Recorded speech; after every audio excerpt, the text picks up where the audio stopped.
in the chat. I need more responses in the chat. If you're excited, just like I am this morning to be in class again, let me see your yes in the morning. Good morning once again, everyone. Good morning, Oluwademilade. Good morning, Wabweze. Good morning, Timileyin. Good morning, Hado. Good morning, Aremu Samuel.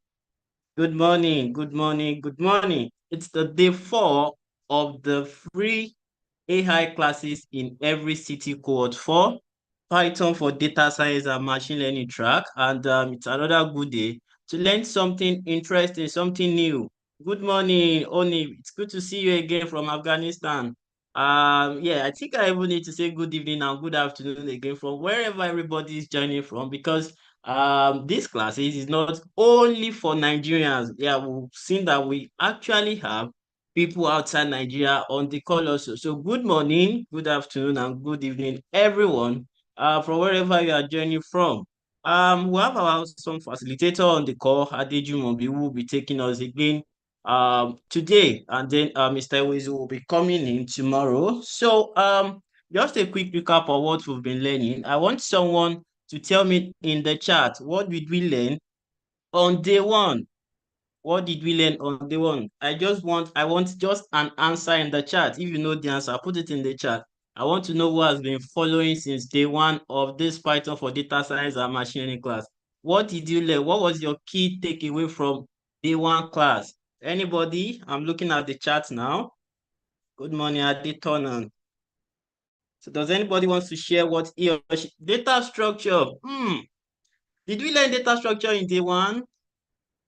So AI said we learn data structure. But did we learn data structure in day 1? Oh, so Akpene is saying data analytics with Excel, while Oluwademilade is saying supervised and unsupervised learning.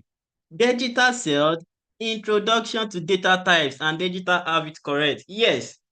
So we did not learn data structure on day 1. That was what we learned on day 2. So digital got it correctly. So for day 2 now, what did you learn? Tell me in the chat, what did you learn in day 2? What was your key takeaway from day 2's class?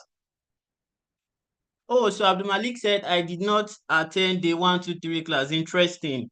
Interesting. So welcome to class, Abdul Malik. This is actually the day 4, and you are very lucky.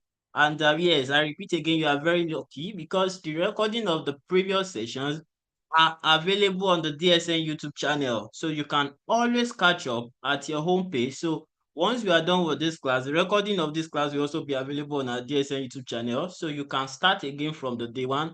The recordings are available on the DSN YouTube channel. So I'm taking responses for day 2 now. Okay, so I thought the one from the beginning. Okay, so Sylvester is saying finite and continuous data type. So I'm asking for day 2 now. List and dictionary. Thank you so much, Nkega. That's correct. So day 2, we learned the Python data structure, and we talked about the list, the dictionary, and the set. And we also talked about the Python control structure.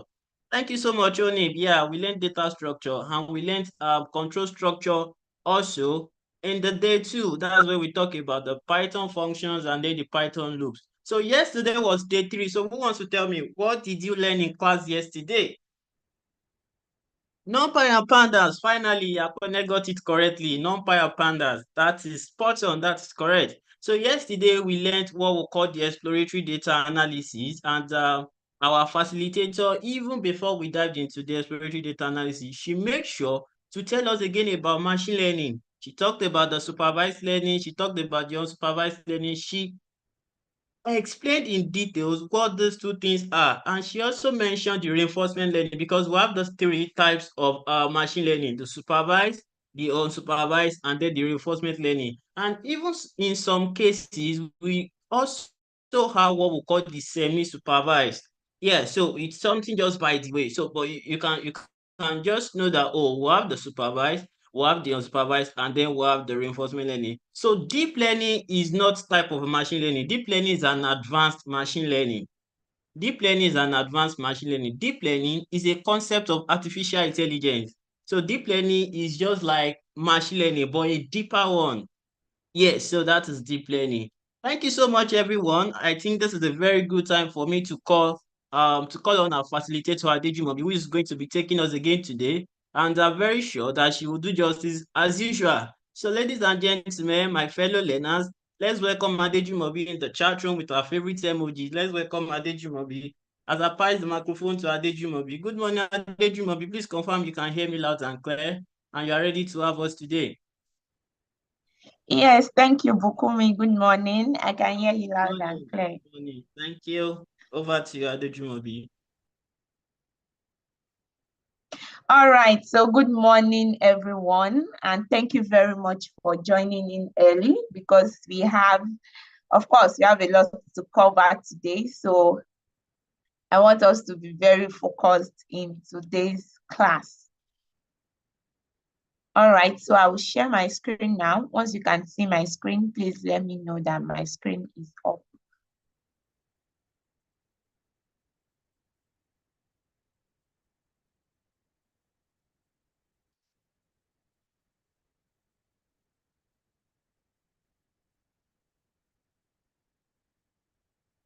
So we'll continue from where we stopped yesterday. For those that are just joining today,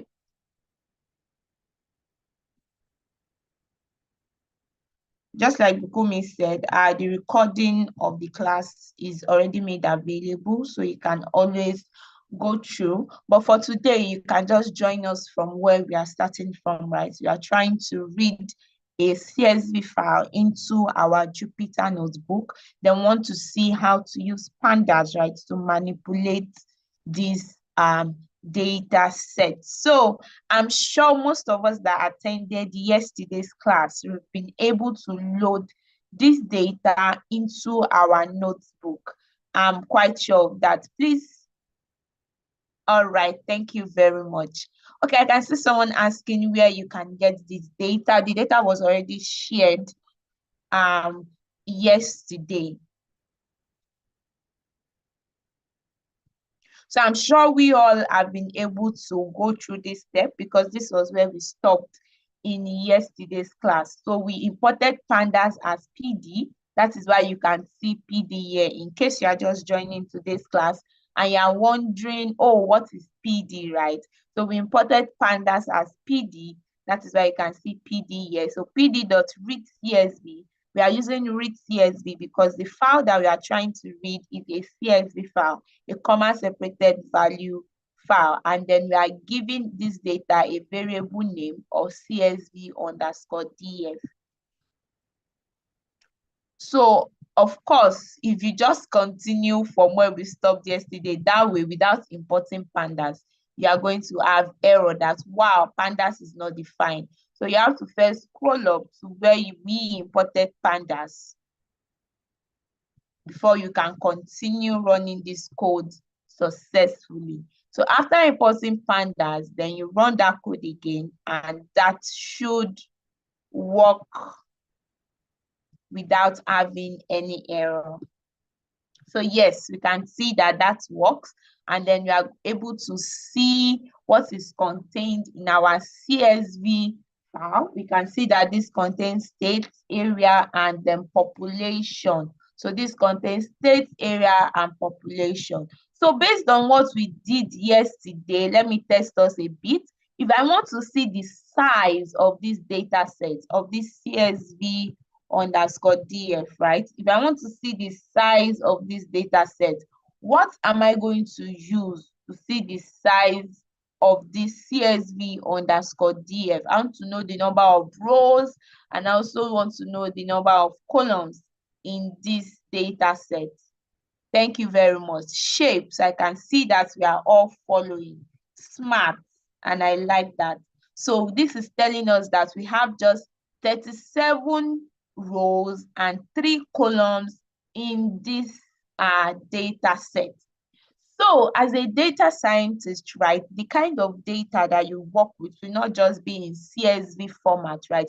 They can be in numerous formats depending on where you get the data from. So now I'm sure you also have this second data set as this has been shared yesterday.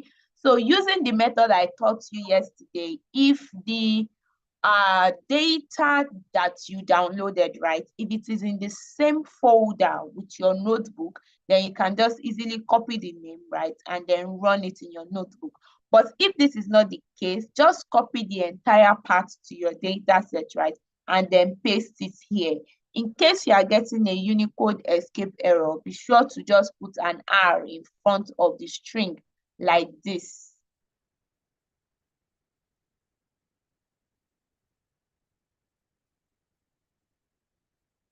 Okay. Yes, so be sure to just do this in case you are wondering where the path to your data set is. You can just copy the entire path and then put R. That is if the data and your notebook are not in the same directory or folder. Then, of course, you know, this is an XLX file, it's an Excel file, right? You will not want to read that with CSV, right? You can just read it with read Excel, right? Read Excel. So for reading Excel files, you do that with read Excel. So there are plenty formats, right, that your data can be in.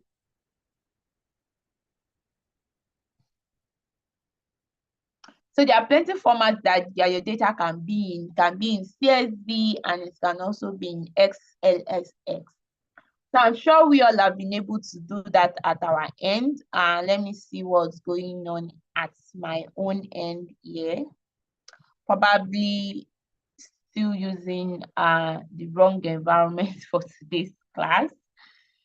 I'll quickly change that. So if you've been able to do that, please let me see that in the chat. You've been able to read your Excel file and you've also been able to read your CSV file. So let's see your comments in the chat. Yes, great. Of course, that should work fine. All right, so I'll stop sharing, change my environment, and then get back here.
All right, so I'm sure we all must have been able to do that. So I'm back.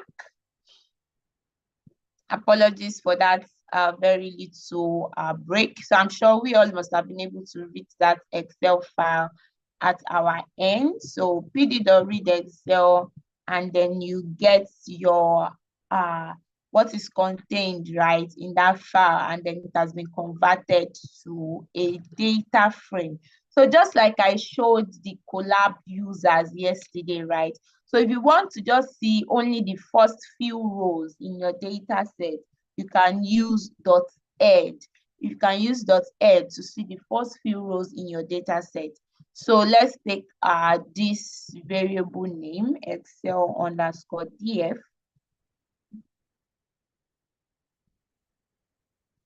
So you do .add.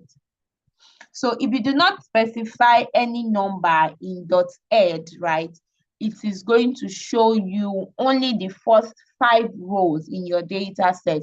And we know that indexing in Python starts from 0, right? So you can see that 0 is the first one, second, third, fourth, and then the 5th one. But then if you put a number, right, if you put a number in .add, right, then let's say you put 10, then it's going to show you the first 10 rows in your data sets. Likewise, if you do .tail, your data frame .tail, without anything by default, will give you the bottom 5 rows, right, in your data set. And imputing a value, right? Oh, I can see Olubumi saying you are lost. You are lost. Okay, Olubumi, can you tell us where you got lost? And can you also tell us if you were in yesterday's class? If you were not in yesterday's class and you are lost, right, I would understand that. But if you were in yesterday's class, we are just starting, right, from where we stopped in yesterday's class.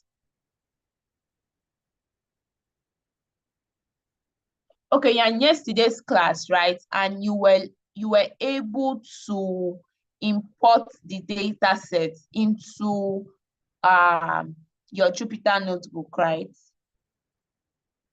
So then you should not be lost if you were able to import the data set, Olubumi. So for those still having issues with importing their data sets, I expect that if the recording has been made available on YouTube, you should have watched it, right, yesterday's class, since I explained everything for Colab and also for Jupyter notebook. So because of what we have to do today, we have a lot of things to cover, right?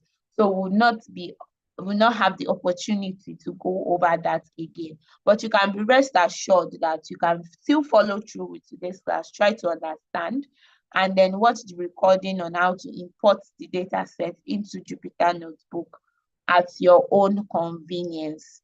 So we've been taught how to import data sets into Jupyter and into Colab in yesterday's class. Oh, so you thought I converted it to a data frame. So what we did yesterday, Olubumi, was that if we had a list or a dictionary, right, we were taught how to convert those to a data frame.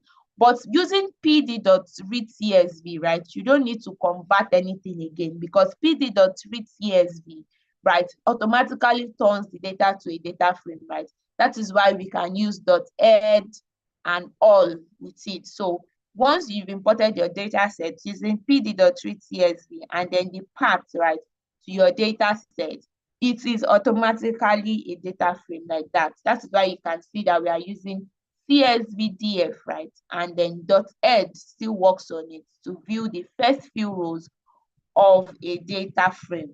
So I'm sure you've been brought up to speed now, Olubumi.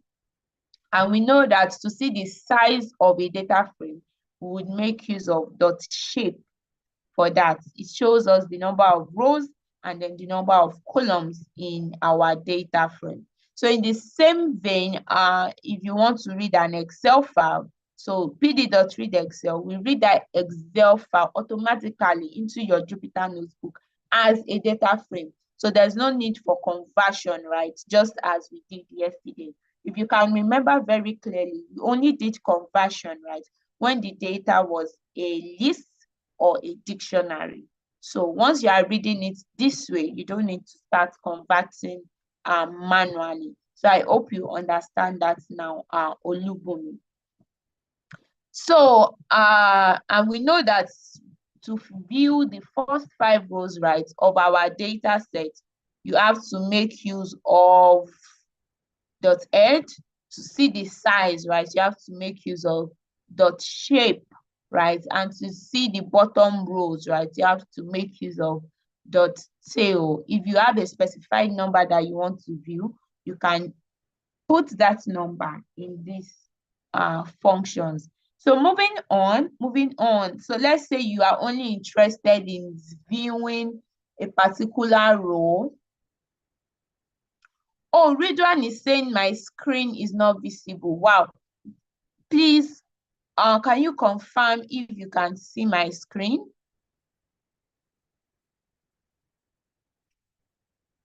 Okay, Ridwan, please, you have to check your network. You can try to join with another network. It might be your network. All right, so if you want to see the first, if you are only interested in seeing, thank you for responding. Okay, it should be bigger. All right, so I'll just do that. I'll make it bigger.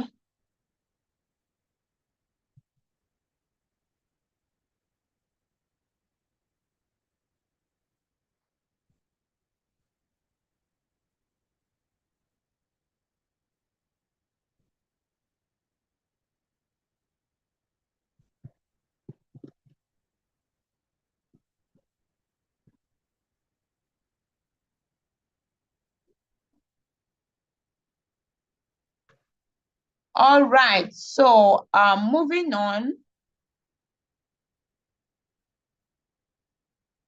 Yes, so let's say we are only interested in seeing the first, we're only interested in seeing a particular column. Now, you're not interested in seeing everything inside your data set, right?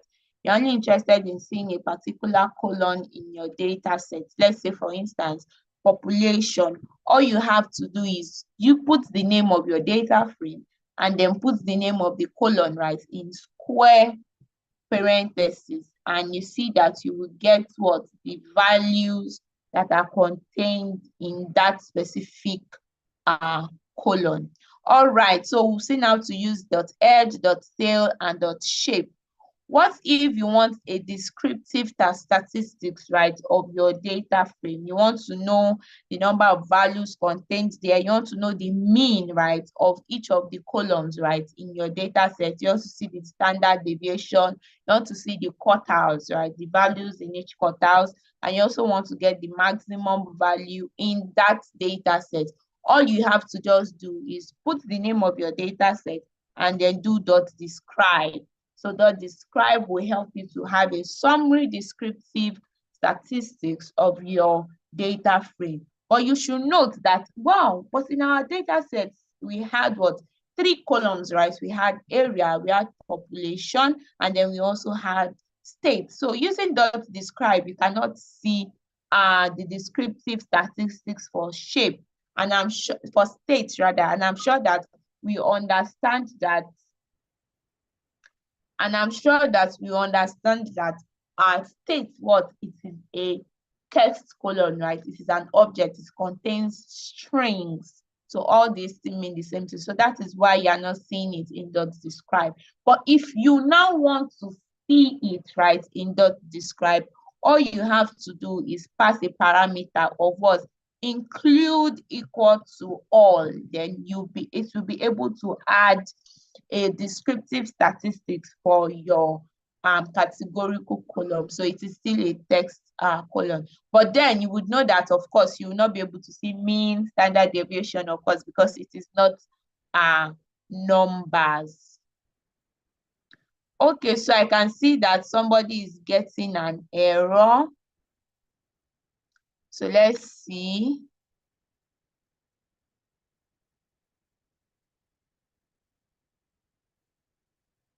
Found not found error. Yes, so you are getting that error because, just like I said, if you want to read your data, 2 things: make sure that your data and your notebook, they are in the same folder, or copy the entire file property, right? Go to your properties, copy everything, then put the name of your file in it, just like we did here. So copy the entire properties of your file path, yes, and then paste it there. That's if they are not in the same folder. Of course, if they are not in the same folder, you can still copy your data set and then paste it in the same folder as your notebook. So anyone works, right? It just depends on how creative you want to be with this. So you can also do this, just to make sure that Jupyter Notebook is able to access your file.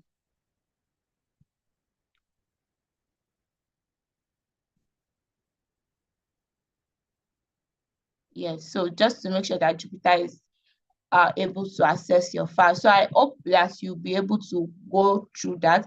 If you are not able to do that, please watch our yesterday's recording. Towards the end, I did a practical example on how to do that. All right, so moving on, we've seen how to use describe for seeing descriptive statistics of our data set. We've seen how to use shape. We've seen how to use, Abdul Malik, can you make your question more clear? We've seen how to use, we've seen how to see only a particular column, right, in our data set. But if you are interested in just seeing a particular descriptive statistics function, right, you can just use that specific function, right, instead of using the o.describe to see everything. Jupyter notes only on computer working is compiler. Sorry, I do not really understand what you are trying to say, Abdul Malik. If you can be more clear with your question, I'll be able to help you. Moving on. So we have other functions here. We have other functions that you can try out at your end when you are free. You can try out how to use count, sum, mean, median, mode, standard deviation, the minimum, maximum, absolute values, cum sum, and cumulative product. So what if you want to see the columns, right, that are contained in your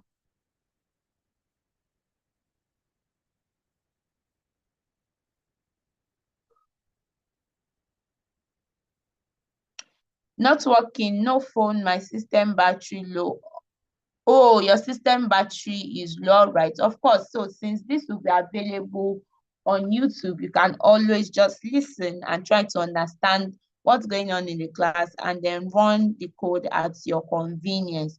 All right, so I can see digit saying that, oh, you are having an error. What kind of error message are you having? Oh, if we're using the same data set, when we do dot columns, Deji, now, I want you to do this that I'm doing here now.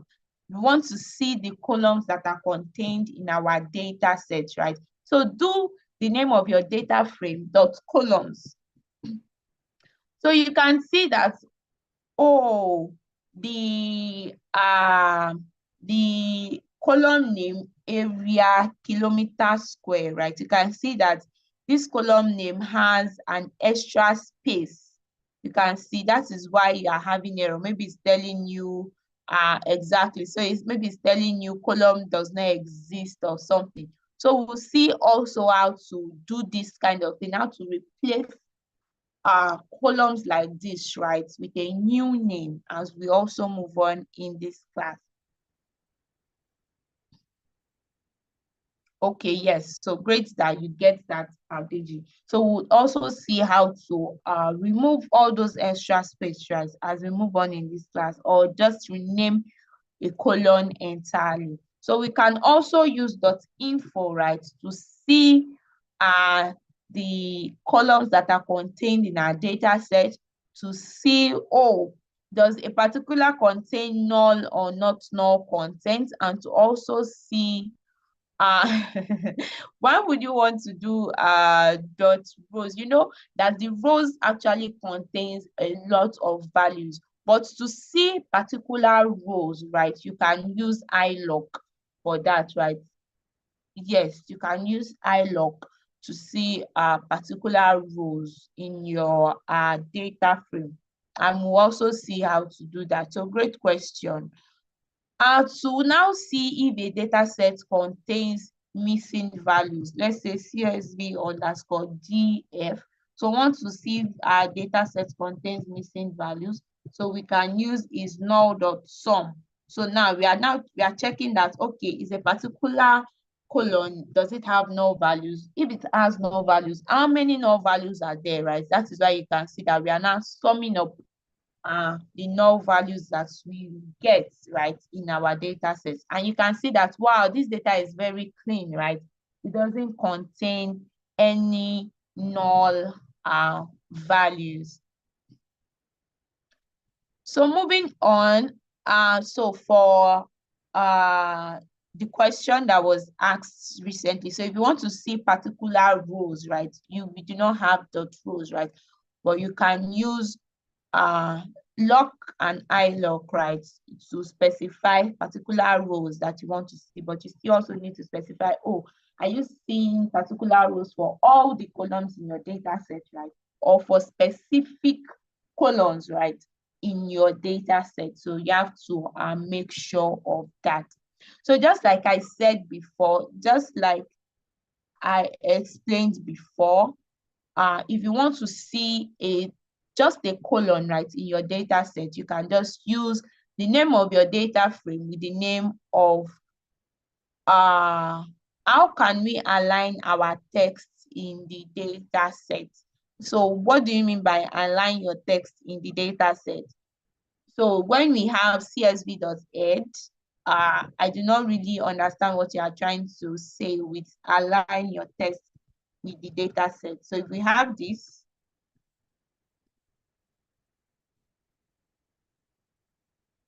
right? Are you trying to say you want everything in state to start with from the same place, or you want the numbers to be aligned? Or so you can give more explanation on that. So just like I was trying to say, right, if you want to view a particular column, right, in your data set, you can use your square parentheses, right? If you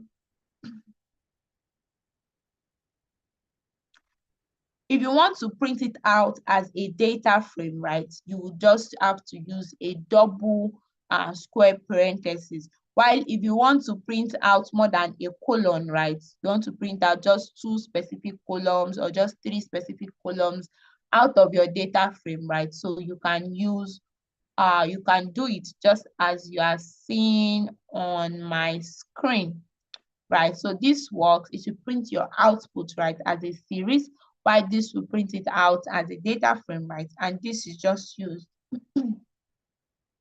if you want to view more than a column, right? You are not interested in viewing all the columns. So I'm sure you've also been able to try that out on your end, at your end rather.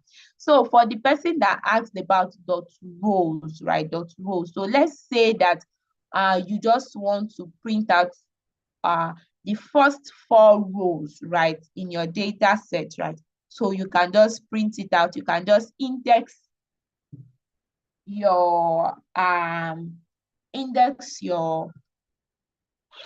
data frame. So you can index your data frame. We know that indexing from Python starts from 0, right? We did that yesterday. So you can just index it, and then you'll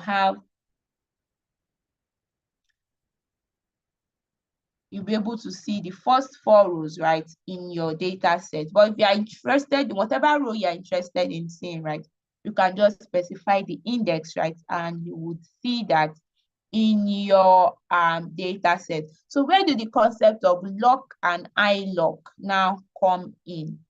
All right, so let's see. Okay, so difference between pandas series and pandas data frame. All right, so we'll answer that.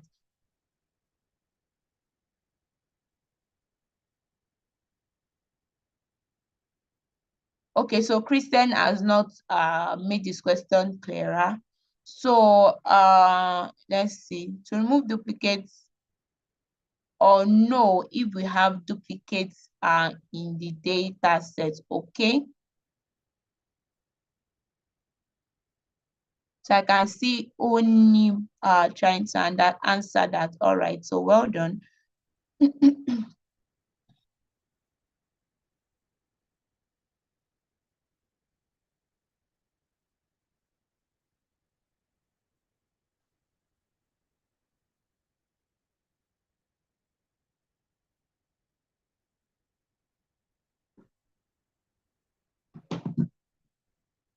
So let me print this out for you so that you would see.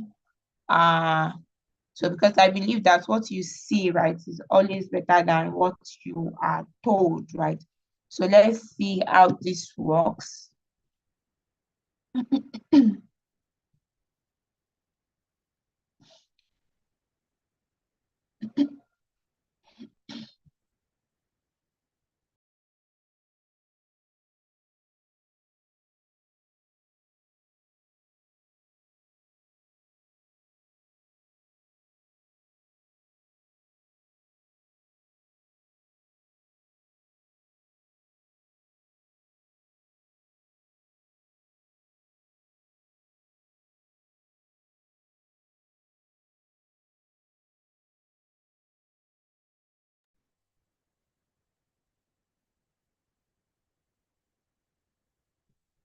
All right, so for the series, right, you can see that it is not really bringing your output in form of a table.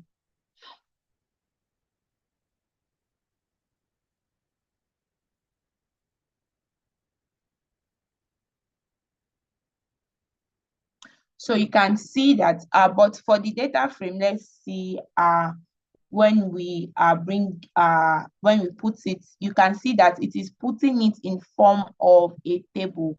And in yesterday's class, we were taught about one-dimensional and then two-dimensional arrays. So let's see. So you can see this. Yeah, so you can see that, wow, for the data frame, right, it is putting it right in a table format, just like I explained that a table will always have rows and columns, right, yesterday. So while for a data frame would put your column in form of, still in form of a table, more like a two-dimensional array like you were taught yesterday. But for series, right, you can see the output. It won't put it in form of a table for you, just more like a one-dimensional array. So that's the major difference, right, between data frame and then series.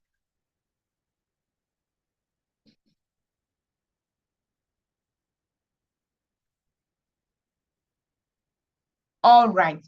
So to know in if your data has duplicates,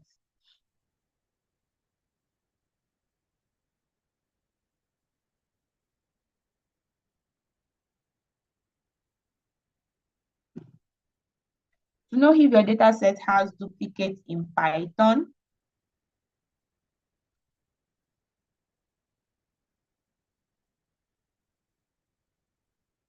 what's his name?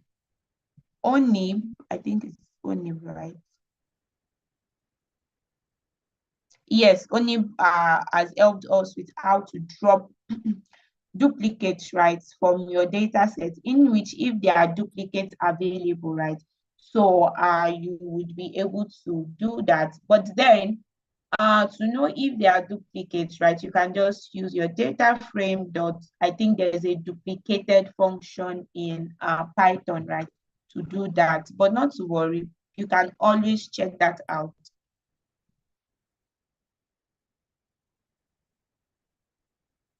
So moving on, because we still have a lot of things to do today.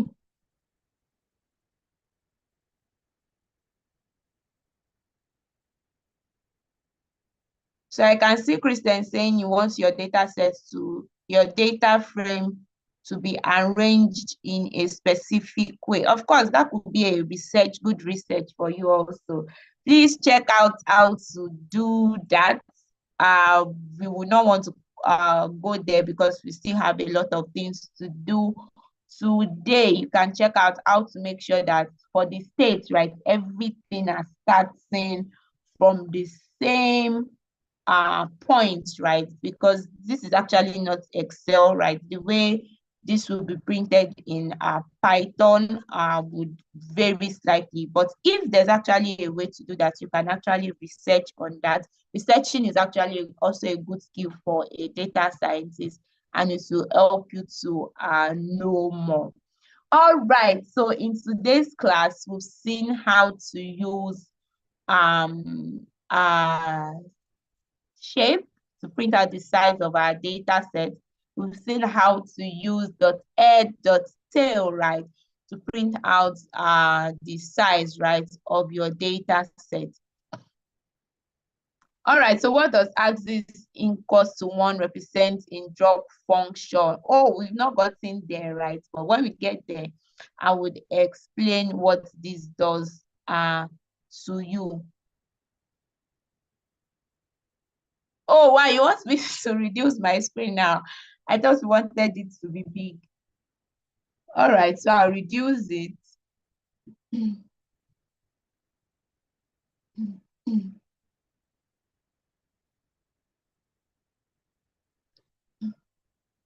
So I hope it is better now. It is better this way.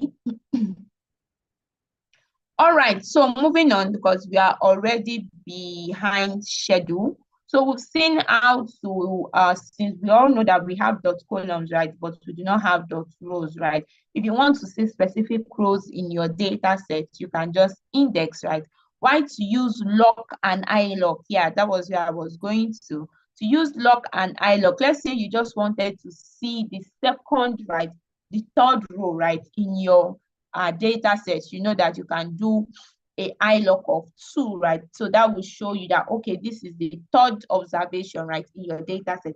But you know that since the rows are actually still linked to the columns, right, it is just going to show you the third observation across all columns. So I'm sure we understand that. And if you want to print the observation for the fourth to the fifth state, so let's see how to do that with iloc.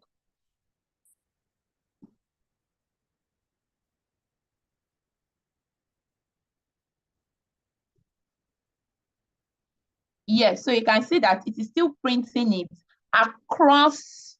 So you can see that it is printing it across all the columns. So this is what I'm trying to say, that oh, the rows are actually still dependent on the columns, right? But somebody will say, oh, I actually put 3 to 5 here, right? So why is it just showing me this? For indexing in Python, right, it doesn't get to the last number that you put there. It stops a number before the last number. So that is why you are getting that. We know that for loc, right? For loc, you can always you only have to use numbers, right? So you only have to use numbers for loc. But for iloc, rather, for iloc, you only have to use numbers. But for loc, right, you have to, so we'll soon get to this place for somebody that asked the question initially. So we'll soon get there and then we'll explain what we are trying to do there.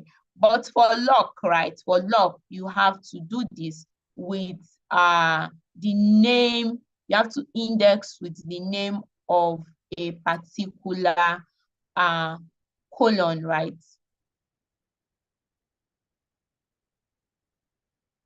All right, great. So for loc, you have to index with the name of a particular column. So let's see how to do this.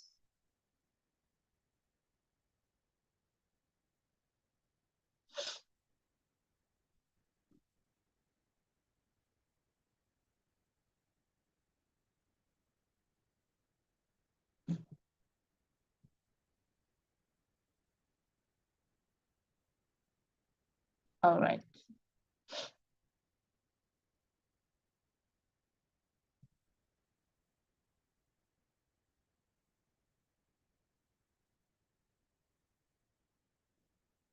So CSV underscore DF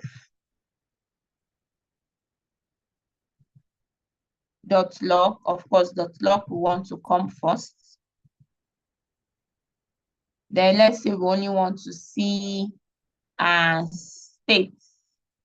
So put states.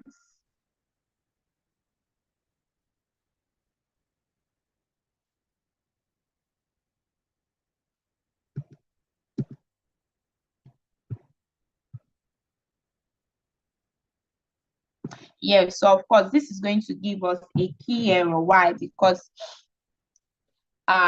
this is case sensitive, highly case sensitive. You can see that our state is in capital letter, right? But I put it in small letter, so you can see that that is why. Oh, so let's see what we printed in our dot columns. Maybe we had an extra space or something there. So let's see.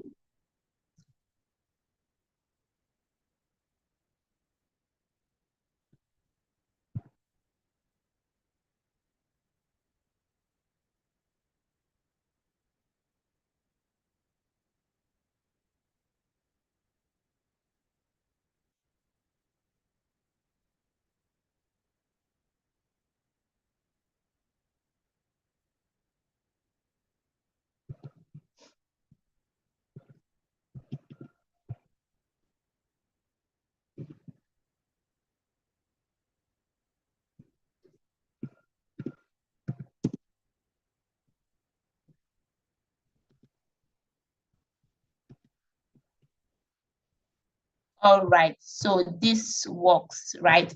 So for dot log, right? So the first thing you have to specify, right? You can always specify the rows, right, that you want to pick in your data set, and then the specific column, right, that you want to pick them from. So for this now, you can see that I'm trying to pick all the rows, right, in my data set, and then a specific column in that data, which is state.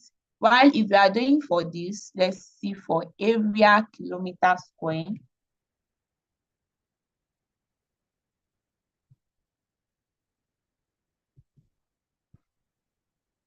Yes, all right. So that works also.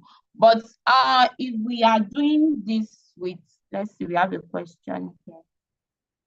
Oh, yeah, so I think the attendance link will be shared soon. I think Oluwatobiola Yoju will do that. You will send the attendance link soon, so you can have that.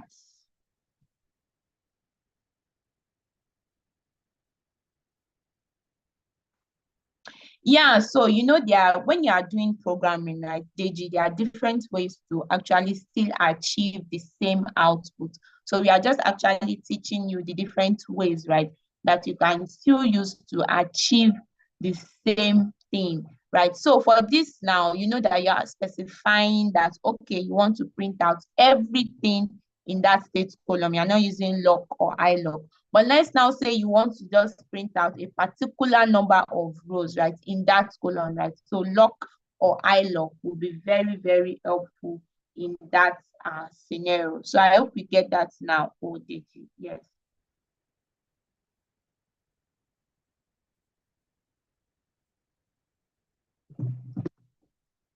Yes. So let's see. So we've seen how to use loc, we've seen how to use iloc. But I thought somebody would ask that, okay, what if we just want to see let's say one. Yeah, so what if we just want to see what we just did with loc, right? What if we just want to see it with iloc, right? So you can actually see where the difference lies in the colon names. I was expecting that question, but nobody asked. So you can see this, but for iloc now, you will not want to put the name of the colon itself, right? you would want to say, okay, I know state is in column 0, right? Area is in column 1, population is in column 2, right? So if you want to see population, you have to put 2, right? Instead of typing the whole population. So if you have any questions, please, before we move on to the next thing. Okay, I've not responded to a question, so the question on drop, right? So if you want to drop a specific feature in your data frame, so because let's say when you're building your model, right, you do not want to use all the data, all the columns, right, in your data frame. You do not want to use all the columns in your data frame, right? You just have specific columns that you've seen that, okay, these columns will be good for my machine learning model, right? So how do you drop in that scenario? So if you just have one column to drop, you can drop it this way. And this axis equal to 1 is telling us that, okay, you are dropping a colon, right? You are dropping. Oh, wow. Okay, so I'll come back to the question of the difference between loc and iloc. To drop a colon, right? So to drop a colon, so that is why you are seeing that we are doing population. So all you just have to do is the name of your data frame, right? Then drop population, which is the colon you're interested in dropping. Let's say you wanted to drop more than a colon now. All you just have to do is put a comma and then put the second colon, right? That you want to drop, right? Just put it in this and it is going to drop everything. Sorry. And it is going to drop everything for you, right? So this axis equal to 1 is just telling us that, oh, it's telling the drop function that you are dropping it from the colon axis, right? You are dropping a colon. So it would tell it where to search for what to drop from, right? In the same vein, we can also drop rows, right? It's not only columns that we can drop, right? But before moving on to how to drop rows, so we can see that I know that we have a question above on the difference between loc and iloc. So this would show you the major difference. So you can see that for loc, right, we are indexing with the name of the colon, right? But for iloc, you don't index with the name of the colon. The difference majorly lies in the colon, right?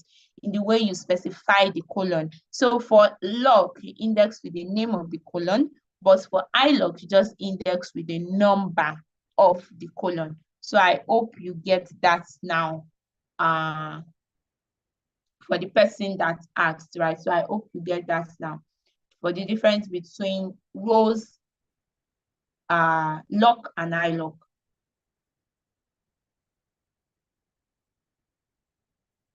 Yeah, so we'll be moving on to the next thing. Let's see.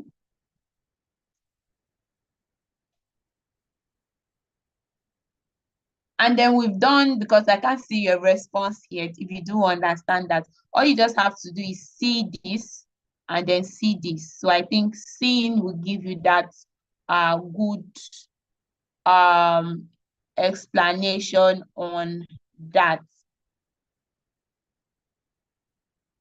Of course, you can do a research about that. That's Miriam on the full meaning of iloc and loc, right? They are used for indexing in Python, but if you want to know the full meaning of that, I'll be giving you that as an assignment so you can check for the full meaning of loc and then iloc, and then you can tell. Yeah, of course. Can we use in place instead of axis? So I'll take that to be your question only. So axis and in place, they are doing two different things, right? So when you drop a particular column in a data frame, right, and you do not put in place there, two things. If you drop, please listen, I would also show this, right? If you drop a particular column in a data frame and you do not put in place, one, you did not save that thing you are dropping, that new data frame that you dropped, to a variable name, it is not going to get dropped. It will just show you that that's dropped. But when you run that data frame, you will still see that column there. But if you do not save whatever you are dropping to a variable name, right, and you put in place, right, it is still going to get dropped in the original data frame. The colon you are dropping will still get dropped, right, in the original data frame. But you cannot replace axis with in place, because axis is telling drop function, right, that it should go and drop it from columns. Axis equals to 1 is telling that, okay, from columns, drop it. While in place is making whatever you dropped permanent in the main data frame only. So I hope you understand that. Yeah, great.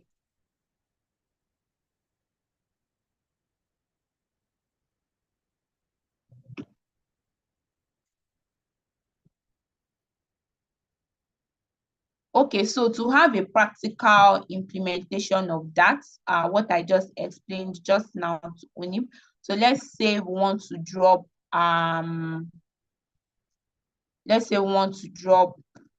population, right? Population, and then we are not using in place, we are not using anything. We just say want to drop population.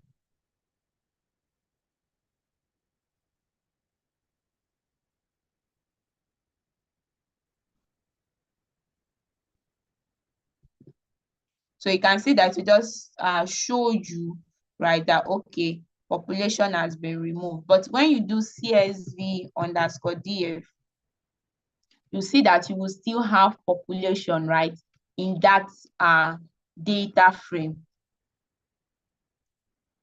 But when you do in place, when you put in place equal to 1,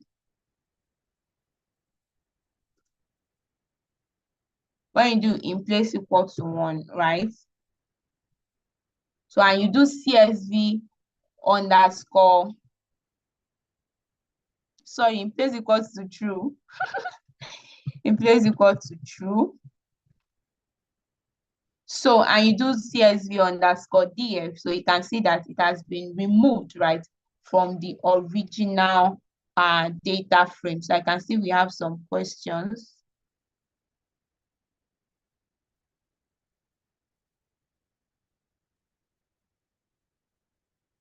All right, so great one that you've been able to get that, Miriam. So that's great.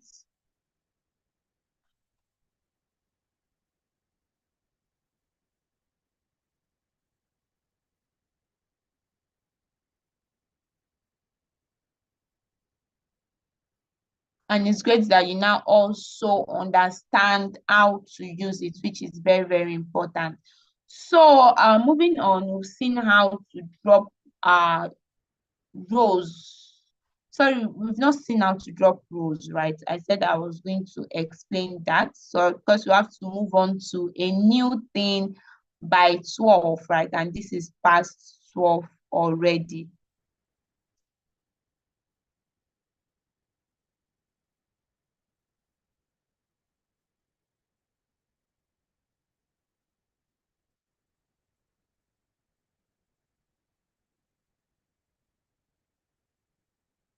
Okay, so we already know the difference between iloc and loc, and we know how to use them. We've seen how to use shape, we've seen how to use tail, head, describe, right, to see the statistical summary, right, of our data set. And we've also seen how to drop a particular column, right, that we do not need, right, in our data set. So what if we want to drop rows, right? What if you want to drop a specific row in your data set? You know that all these, they have index, right? So you can still also use your, I won't be answering any question until I'm done with this for now.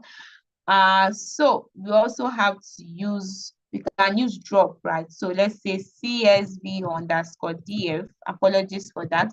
We have to quickly run through this so that we can finish what we are expected to finish today, right? So it's CSV dot drop, so you still use your dot drop function. And then just say you're interested in deleting, right, the second index. So index equal to,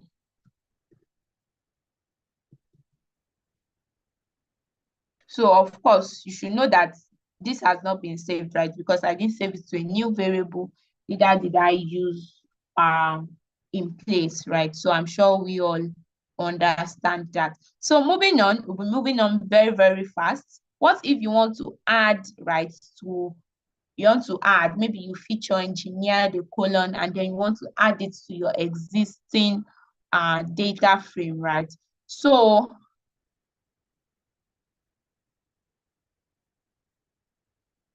I can see Olenwaju telling me to post the code to get from DF to from post the code to get from data frame from CSV underscore DF. Wow, Olanriwaju, you'd really have to watch the recording of this class from the beginning, because at the beginning, I think somebody asked a question like that too. And then I told her that once you do pd.read underscore CSV, right, you do not have to convert it to a data frame anymore. Like using pandas.read underscore CSV already automatically takes it as a data frame. So you really want to watch this class recording Olanriwaju so that you can really understand that. Yeah.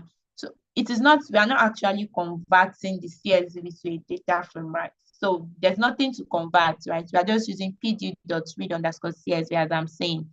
And I can remember that you were in yesterday's class, right? So what we did yesterday above, right? pd.read underscore CSV, then okay, all right, great one then. So moving on.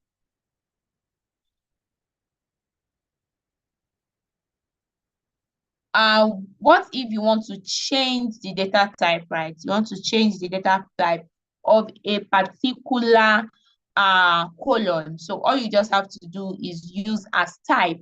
You can use as type, right, to change the data type of a particular colon. Let's say a colon is an integer and you want to change it to a float, right? Just specify the colon just as you've been taught.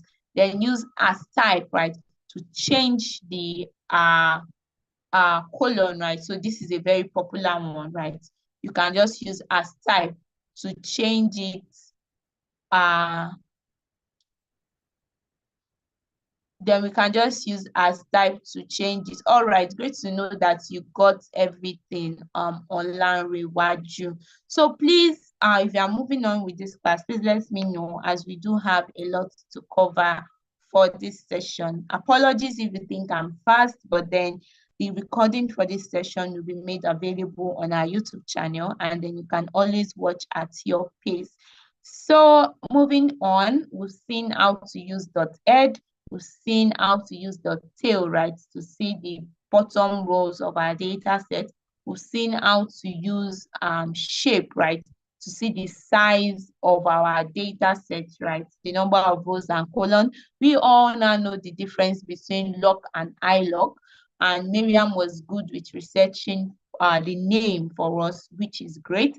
And then we've seen how to drop a particular colon, right, from our data set. And we've also seen how to drop a particular row, right, with an index from our data set. We've also seen how to add, right, a particular new column, right, to our data set. And now we've also seen how to change the data type of our data sets to a new one. Not to worry, right, when we are building our model, right, when we are building our model, we would be able to still go over some of these sets, right? We've also seen how to remove, we've also seen how to check, right, if our data set has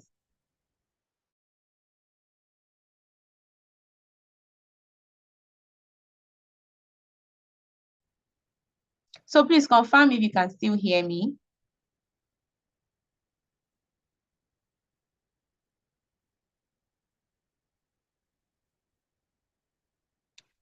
Okay, Olamiwaju, you are saying that your question was misunderstood. Okay, so which part are you actually trying to ask so that I actually get that what you are trying to say? So we've also seen how to change the data type of our a particular column, right, in our data set from integer, right, to float if we ever need to do that, right? So now we'll be moving on to a new thing, which is how to sort, right?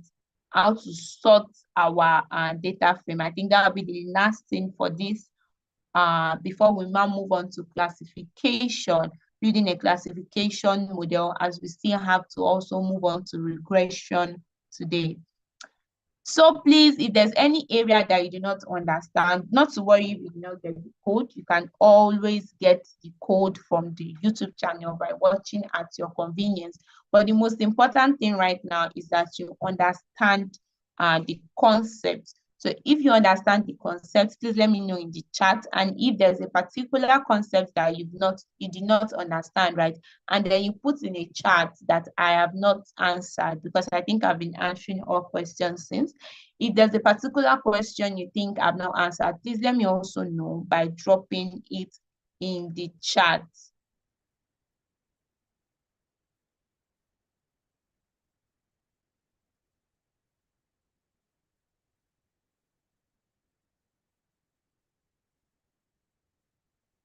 Okay, so Alanwadi is saying, how do we derive data frame from CSV underscore data frame?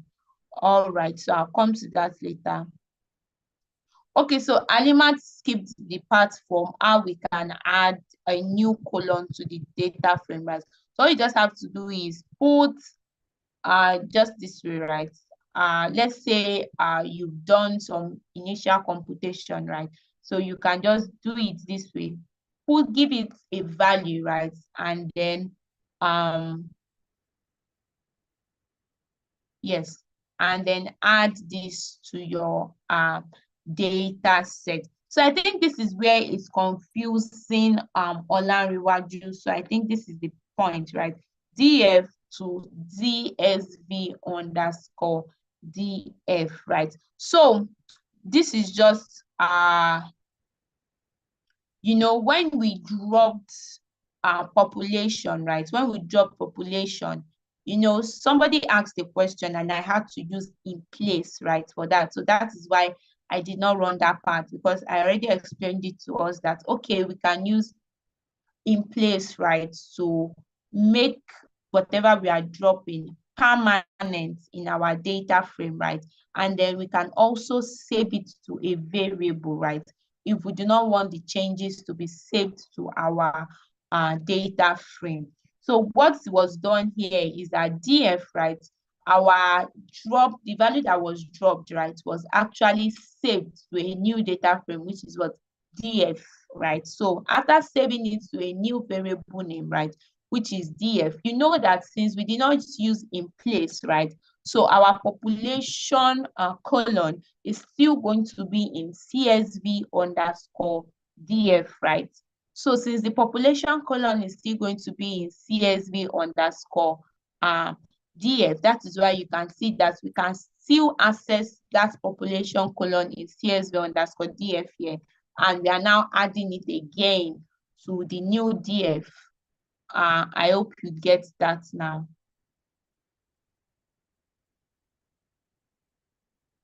Yes, drop now will remove all the rows with null values in your data sets. So I hope you also get that Alimat. So I guess we get that now Olanrewaju. All right, so good to hear that. So moving on. We've seen how to convert a particular column, right, in our data set to another data type. Oh, so I think you missed that, Olanrewaju, because I already showed the code, right? And I already explained that, but not to worry, this would be available in the YouTube channel, right? And you can always watch that. So moving on to the last part of this class, we'll see how to sort, right? How to sort either by using an index or a value.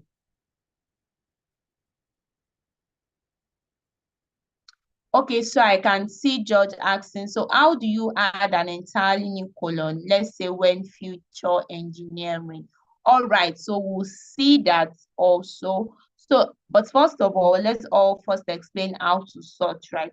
So if you want to sort in descending order. So let's say you don't like the way your data set is formatted, right? So you want to sort in descending order. So all you can just do, and you want to sort with the index, right? Want to sort with your index. I'm sure that when we did .l, we all could notice some values, right, beside our data frame. We could notice some values beside our data frame, right? So if you want to sort based on those values, right, you could just use sort index, right? And of course, you know, in place equals to true, meaning that you are making that change that you are making, sorry, you are making that change permanent, right, in your data frame. But if you do not want the change to be permanent, right, you can just save it, right, to a new data frame. And then you can make ascending equal to false, right, because you do not want it in ascending order, right? You want it in descending order. But what if you wanted to save with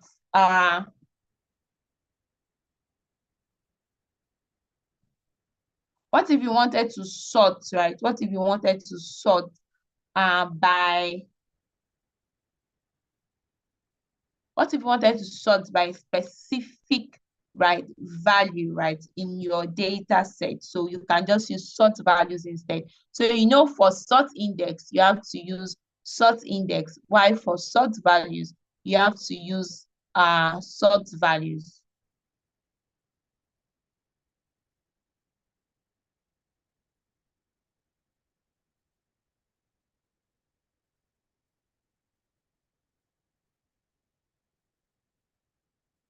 All right, so why for sort index, you have to sort it with index, while for values, you just have to sort it with your values, right? So let's say you want to sort with state, right? You want to sort with state. So you can see that I told us that for the axis 1, right, it means that you are referring to what? The columns. While for axis 0, what it is talking about here is that we are sorting row-wise, right? For somebody that might have that question. So we are sorting row-wise based on the state in this descending order. That is why you can see that the ascending has been made to false. And you can see that for descending order, it is taking it from what? Z, right? From the letter Z, from the in an opposite order. So now let's move on to the question that George asked. So we've seen how to sort with an index or with a particular value, right, in our data frame. So before moving on to a new thing where we are going to see how to build a classification model, right, which I'm really, really excited for today. In few minutes time, after that, we'll still also be seeing how to build a regression model, right, in today's class. And I'm sure we all can see that we have less than 1 hour to the end of today's class. So please bear with me. So for the question that was asked, so I can see that Miriam is actually very excited for that. That's what you are here for, machine learning, of course. But all this that we are also still doing is still actually very integral part of machine learning process, right? Just as we were taught in yesterday's class. So if you want to do, let's say, feature engineering, let's say, for example, this, right? You are adding 2 columns together. I wanted to add your area to your population data set. All you just have to do, you know, we've been taught how to access a particular column in your data set. So all you just have to do is access them, and then do whatever engineering that you want to do on that. We'll still be seeing how to do this in our classification notebook. We'll be seeing how to do a lot of very, very meaningful feature engineering that is going to improve our model's results. So for the person that asks that, oh, how would you not add a new column in that scenario? So all you just have to do is give it a new name, right?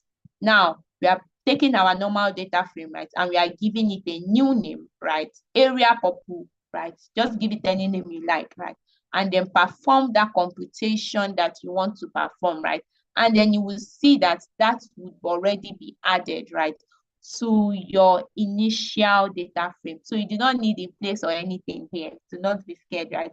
You just need to put your data frame and add a new column, right, to it, and then add it up, and then you get that automatically in your data frame. You get that new column that you specified in your data frame. So that will be all for this notebook, and we'll be moving on to classification. So based on what we were taught in yesterday's class, right, can anybody tell me the output, right? The output for classification task. When you are saying the output is classification, then it's when you say a task rather is classification.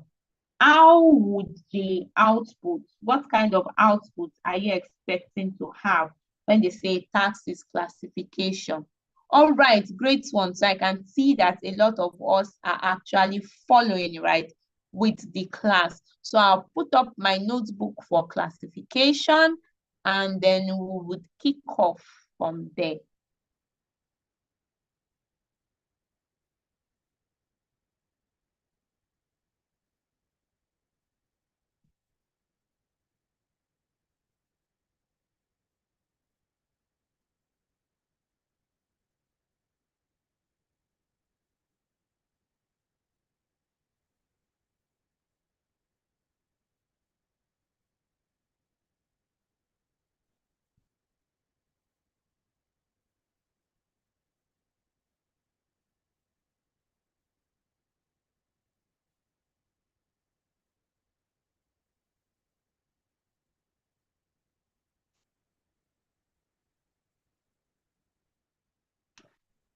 So I'm sure we all already have access to the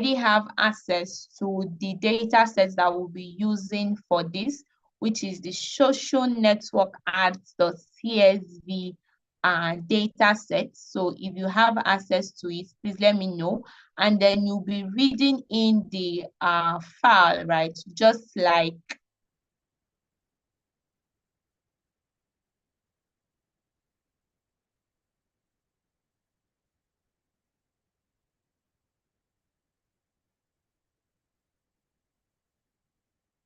yeah, great responses, we all.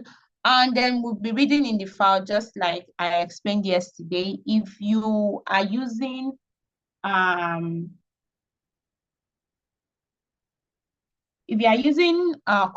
I'm sure we all know that we have to first upload this. Okay, so I think Oluwatobi, my colleague, would have made sure that we all have this data set. Oluwatobi, if you can hear me, please kindly make sure they have the data set. For this, we'll be using the social network ads dot CSV, right? And the first thing that we'll be doing, I'm sure we all are used to import pandas as PD, and then we are also used to import NumPy, right, as MP. So we are used to these two things. But you might be surprised that, oh, what is this matplotlib and Seaborn, right? So they are also libraries, right, that helps with data visualization. So it's not every time that you want to see tables. Very good, Oni. So it's not every time that you want to see tables, right? So sometimes you want to see charts, right? You want to use charts to explain what is going on, right, in your data set. So you can use Matplotlib and Seaborn. Seaborn was built on top of Matplotlib, sorry. So Seaborn was built on top of Matplotlib. So you can use them to create charts, right? Beautiful charts to really explain what is going on in your data set. So I can see that George does not have the data set, and other people have also signified that they don't have the data set above. Please, if you have the data set, let me know. And Oluwatobi, please, if you can hear me, I'm sure you must have shared the data set to them. Please confirm this on the chat. If you have the data set, please also let me know that you have the data set so we can continue with today's class. So Aremu is saying we do not have the data set. All right. So I'm waiting for your Tobi Olayanju.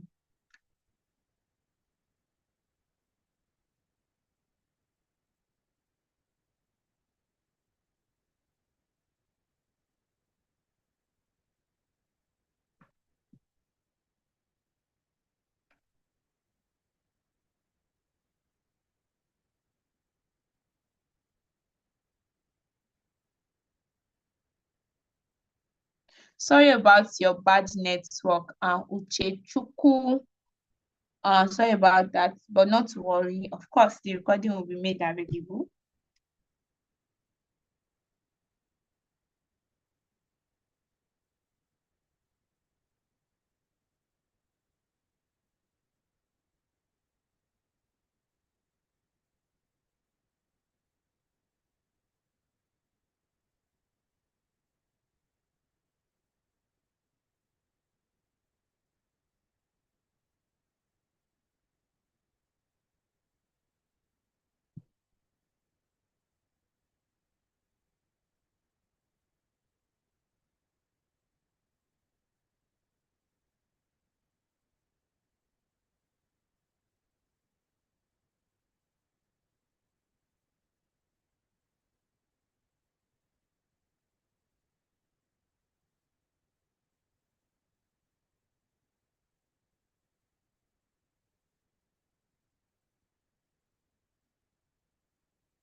All right, so the first thing you want to do is to import the libraries that we need for this. So we need pandas, we need matplotlib, seaborn, and numpy, and I'm sure we all understand what numpy and pandas, what they do, while matplotlib and seaborn, I've explained that they are used for data visualization. All right, so thank you, Onim, for sharing that. Or maybe I think Oluwatobi might be having issues with his network, so he might not be able to share the data sets across all. Apologies for that. But now we all have the data set, so we can follow along with it. So thank you, Oni, for responding. So moving on, will be, all you have to just do is download the data set. All you have to just do is download the data set and then use your pd.read CSV, right, to take the data sets and put in the file path, right, and then you just run it. Please note that, I'll say this again, if your data sets that you downloaded, right, and your notebook, if they are not in the same folder or if they are not in the same directory, still the same thing, right? If they are not in the same place, right, putting just the name of the file will not suffice, right? So you'd have to copy the entire path, right, from where it is, right, such that Jupyter can easily access where the notebook is on your computer, right? But if you do not want to do that, you can also manually move the file from where you downloaded it to where your notebook is, or anyone works. Just depends on how creative you want to be with this. So please, if you've been able to read in the file, please let me know that you've been able to do that. Oh, percent matplotlib.inline is just used for the chat, right? It's saying that, oh, the chat I think should be well represented in the notebook, something of that sort.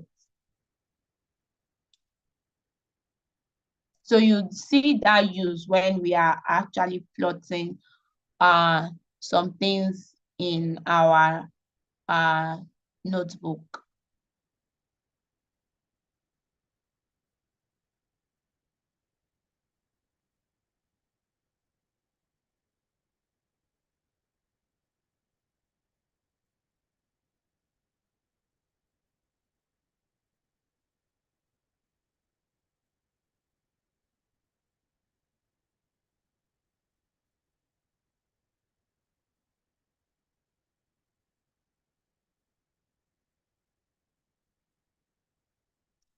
All right, so please, if you've been able to read in the data set before we move on, wow, we have just 30 minutes to the end of today's class, and we'll still have a lot to cover. So let's see if we've been able to, okay, the data link again. Please, Oluwatobi, kindly help share the data link again so that those that do not have will be able to have access to the data link. So I can see that, oh, thank you all for sending this, right? So Olubumi,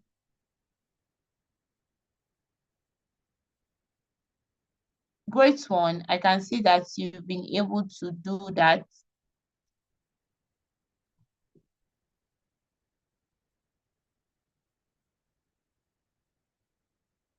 So let's have more responses. If you've been able to load the data set into your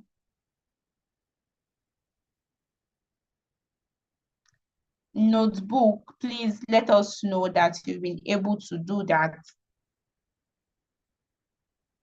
so that we can move on with this class as time is not on our side at all.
All right, great one. So I'll just reshare my screen.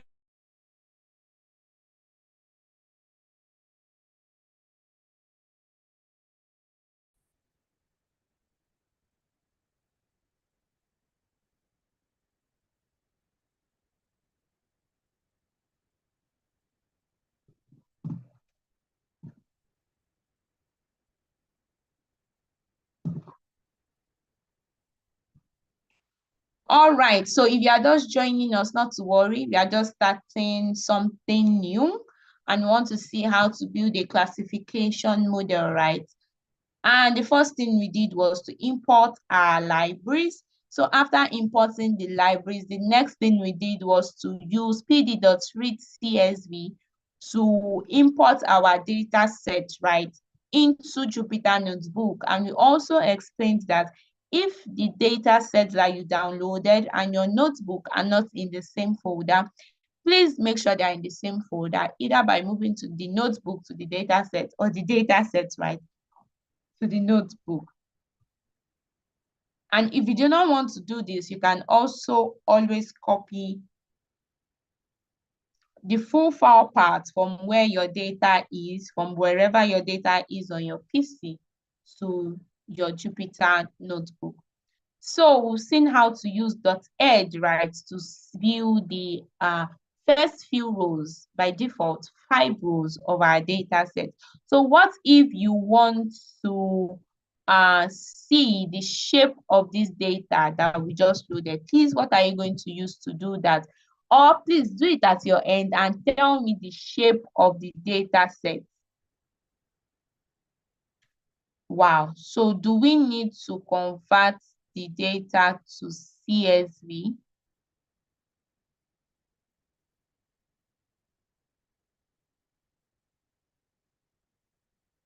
Oh, sorry about that, Ashon, but not to worry, right? You can, Sylvester, the link to the data set has been sent. You can access it above. If someone can help Sylvester send the link again. All right, so let's see. Yes, dot shape. So well done, Oni. Well done, Chinedu. I can see that you're already telling me the shape of the data set. That we have 400 rows and 5 columns. Well done, George.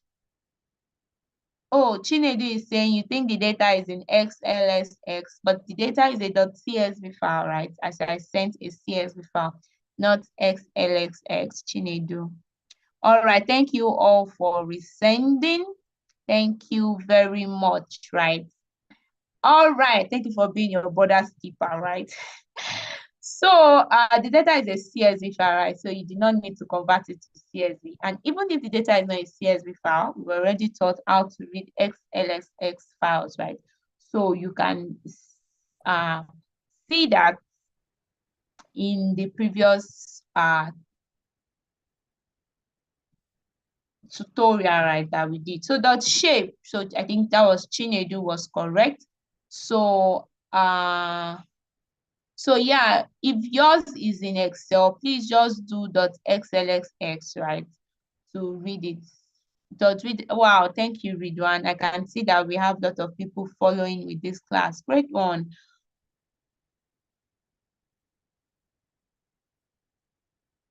All right, so to read your Excel file, even if the data is in Excel, you do not need to worry, as you can just use .read Excel as we were taught some few minutes, I think 30 to 40 minutes ago, on how to read both Excel and CSV file. So you do not need to worry yourself to convert it, right, to CSV, as once you redo this, it will still be automatically converted to a data frame, and then you can follow through with the class. For those using Colab, please do not forget what I taught you yesterday, as all you just need to do is load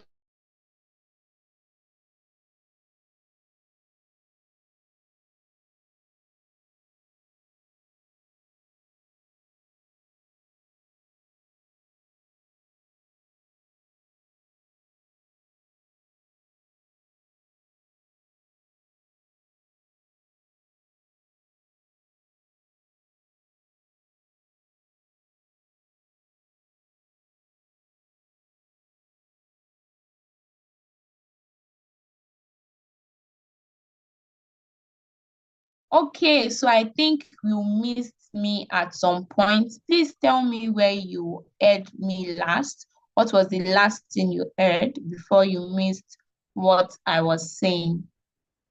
Please let me know so that we can continue seamlessly with this class.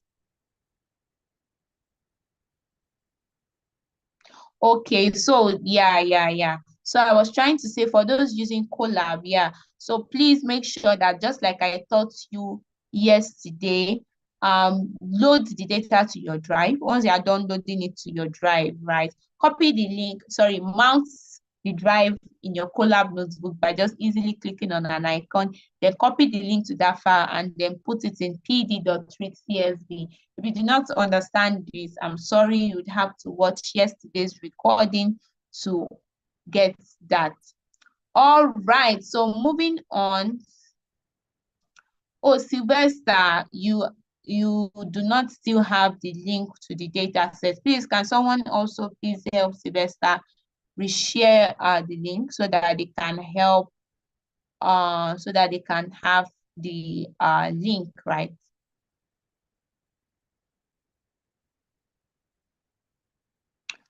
All right, so moving on. So I can see that someone is using VS Code, Oluwa Tominiyi. So you just like, it's just the same thing. VS Code is on your local, right? So you just have to find the file path, right, to your data set so that it can access it.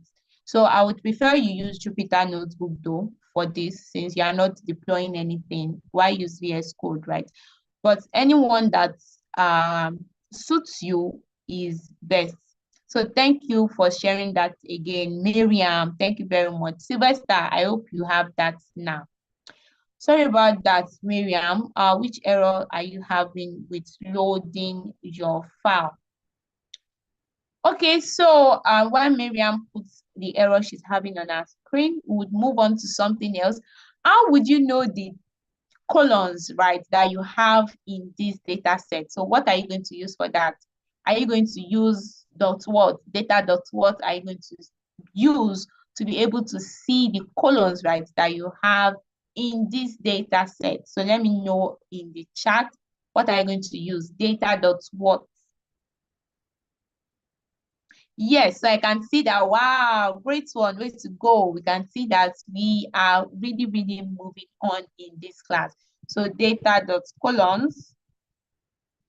So we use data dot columns, and we can see that here we have the user ID, gender, age, estimated salary, and purchase. So now for a particular column, sorry, for a particular column, right, want to see the number of so let's say I want to see, before seeing this, right, I want to see the data types, right, of each of these columns. So what do you think I'm going to use to see the data types of each of these columns? Please let me get your responses in the chat. Dot info. Well, dot info is not only going to give me the data type, right? Only it's going to also give me other informations also. So that's partially correct.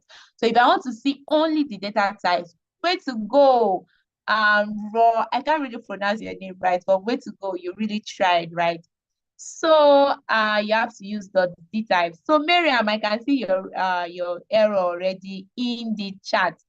So you imported pandas as PD, right, Miriam? You imported pandas as PD, but model pandas as no attribute. Yeah, it's read Excel, Miriam. We were taught read Excel, not read XLSX. Read Excel, read CXV. So great one, George. Let's see. Yes. So you can just use read Excel instead, Mary. I think that should work for you. So read, that we did types. Yes, so we can see that, wow, user ID is what? An integer, gender is object, age is this, estimated salary is also an integer, and purchase is also an integer. So Miriam, let me know once you've been able to solve that issue. Please help me share the attendance link, as a lot of people are asking for it on the chat. All right, so we can see user ID integer, age integer, estimated salary integer, purchase is an integer colon also. So gender is object, right? Gender is an object. So to do this, an object is telling us that gender has strings in it, right? And automatically, we know in our minds that gender will be a colon for gender. And we know the two normal genders that we have, right? We have male and then we have female, right? So we use value count. So you're learning something new now. Apart from the type, shape, head, tail, describe, info that you've learned, you are now learning value count. So what value count help you to do is that it will count the number of unique categories in a particular column. So now gender contains male and female, right? But how many roles, right, are females, and how many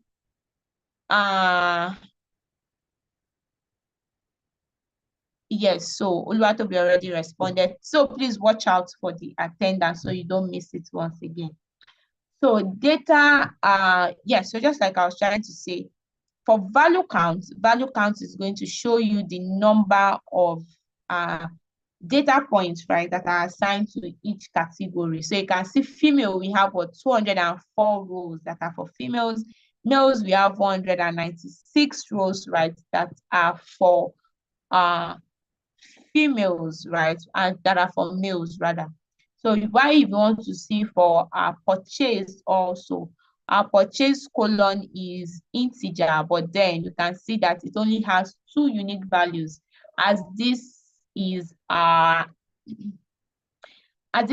target colon, right? So we'll just run this, and you can see that wow, we have 257 that did not purchase, while 147 purchased, because 0 is false and 1 means true. So what we are just trying to do here is that based on this gender, age, and estimated salary, we want to predict that, okay, would there be a purchase or not? So I just wanted us to have a brief run through of what we have in the data set before explaining that. So now I want to build a model such that based on gender, age, estimated salary, we want to predict, right, if there will be a purchase of a product or not. So now, based on what I explained to us yesterday, can you tell me the features that are in this data set? Tell me the features and tell me the targets based on what you were taught yesterday. What are the features? So, and what are the targets in this data set that we want to use to build our classification model? I can see only giving me a response. A feature is X estimated salary and the target is Y purchase. Okay, so that would be partially correct also. So the target is correct, but you've not given me all the features that we have in this data set. So let's have more responses. Let's have more responses. Yes, so great one, Miriam. I can see purchase is the target and features the rest of the color. So great one, George. So I can see that we all, sorry about that. Yeah, I understand that feeling. But just try to concentrate for now, Miriam. So great one, we all, great one, Onip. So we'll just move on since we understand what the features are and we know what our target is now. And you can see that we are just trying to predict if there's a purchase or not, right? Which is telling us that this is discrete and this is what classification. But now we know that for machines, right? Machines only understand numbers. Great one, we or great responses, right? So we know that machines, they only understand numbers, right? But from our data.d types, we can see that some of the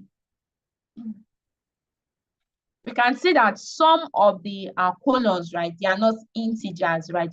Some of them are objects, right? Some of them are objects.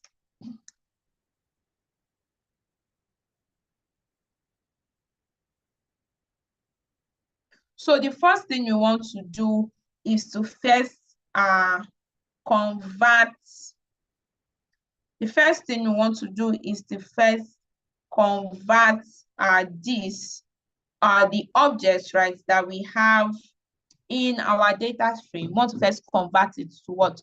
To numbers, right? And that means we'll only be converting the gender colon. So to do this, we have different ways to do this. Just like I said, whenever you are programming, right? Great one, right? I can see that we have bosses in this class already. We have George giving us that. We have Miriam. All right, so great one.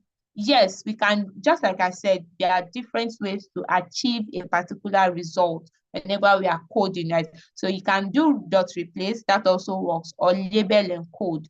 So apart from label and code, we can also map. Great one, Miriam, great one. So we have different ways, right? But for this particular scenario, we'll be using the label encoder. You can also research and read more on the different types of encoding techniques that we have. We have label encoding, one-not, target, categorical, so you can read more, right, on the different encoding techniques, right, that we use, so that because of our time, right, I'm sure we all know that we would not be able to cover everything for you in this class. But with extra practice and more research, right, Google is your best friend. Always ask questions, right? You would get this better. And do not forget to always go to places like Kaggle, Zindi to brush up your machine learning skills and improve by working on different data set. So moving on, I will be using the label encoder for this. So what the label encoder does is that it is going to encode this gender column for us. All we just have to do is import it from sklearn.preprocessing. So that is where this library lives, right? This label encoder, that is where it lives, right? So we just have to import it from sklearn. So once we are done importing it, you can see that we are initializing it here. So label encoder, you can see that. So now we want to use this on our data set, right? So that's why you can see that we gave it a variable name of what? LE. So LE.transform, then we are using it on our gender column. So once you now do this dot value count, you can see that there's a change, right? The females have now been changed to 0, giving a value of 0, while the males have now been given a value of 1. And if you still do data.shape, you can see that you still have your data as we have not removed anything there. So, but one thing that we have not checked as we move on to exploratory data analysis, in this data set, how do we check if there are if there are null values, right, in our data set?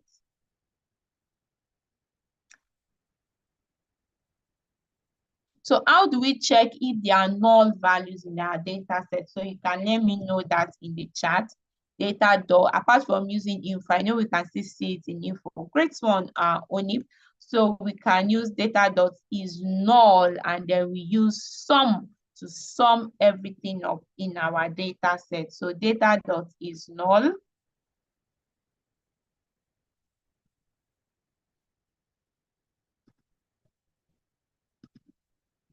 So you can see that this data is very clean, right? And does not have grade 1, Kelechi, grade 1, George. So we can see that this data does not have any null values, right? And it's a very clean data set. So using info will give us a more like merged information about our data set. So we can get information on the data type, if they are null, and then also the size of our data set with using .info. So if we want to do a bit of exploratory analysis, so we can do a bit of exploratory analysis to know employees that bought and employees that did not buy a particular products, right? But because of our time, we have just 10 minutes left to the end of our class. We'll not be able to go through all that, but we can also always use the scribe, right? You've been taught in the last class. All right, so you can also all use the scribe, right, to see, right, what is the statistical summary, right, of our data set. So we can use describe to see the statistical summary of our data set. So I'm sure we all know what describe does for us. We learned it in just like an hour ago, and then I'm sure we are very okay with that.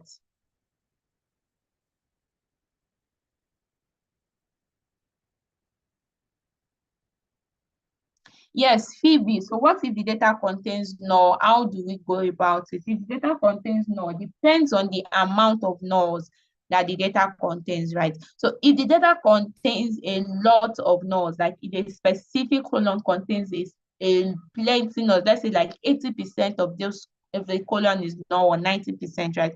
They want to drop that column entirely, right? But if it is just few values, right, that we have that are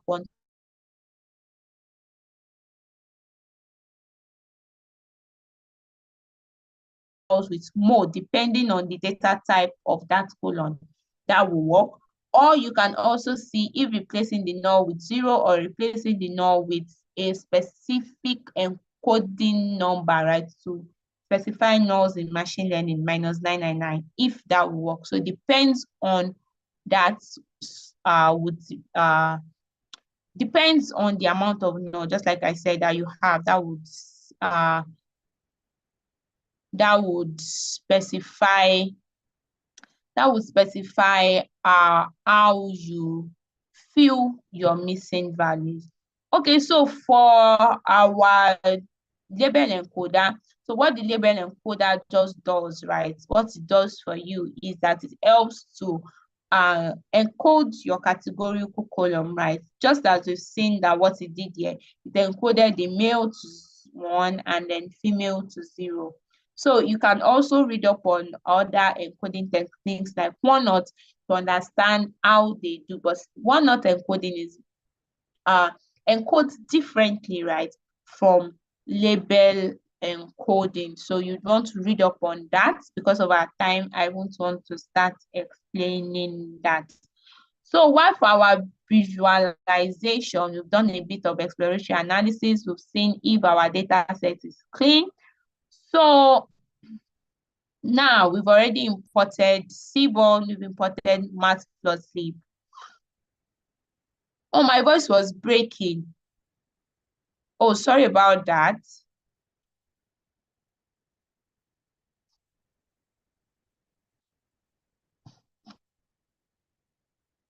So I was saying that somebody asked that, what about for our missing values, right?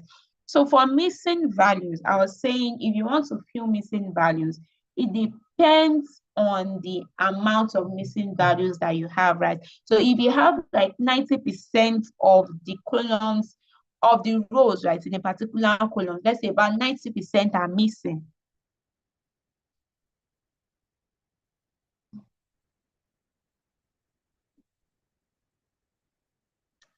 Okay, so let's say about 90% are missing, right? So you would want to drop that kind of column because you have 90% of the values missing, right? But let's say we just have few rows, right, that are missing in your data set. So let's say we just have few rows missing in your data set. Then you might want to replace the missing values, maybe with mean, median, mode, or standard deviation, or 0, or a particular way to tell a machine that, oh, this is actually a missing value, right? Minus 999. So any of these works, right, if you have a missing value. So I hope you understand that now.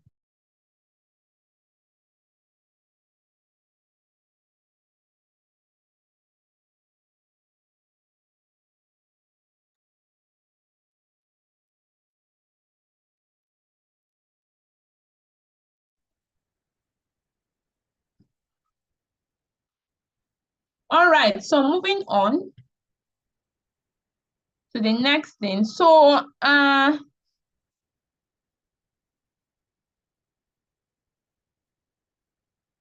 let's do a little bit of feature engineering.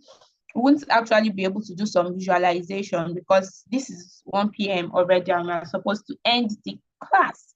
And we have still not done 50% of what we are supposed to do for today. Wow.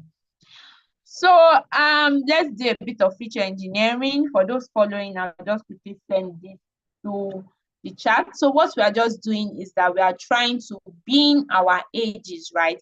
We're trying to bin our ages. We understand what we have we understand what we have already in our data set. So we want to bin these ages, right, to different categories. So we want to bin them. And you can see that we are just giving it a name of what? Age category. If you wish at your hand, right, you might not give it age category. You might just give it anything you like, right? You might give it category or my age bin or anything you want. Just bin it. And then we are using our conditionals. So I'm sure we have been taught conditionals, right, in our Python class, where we are just saying if the age is between this range, then we are giving it IGen. Else, if it is between this range, we are giving it another category, right? Millennials. Else, we are giving it a category of Gen X and all. So when we run this,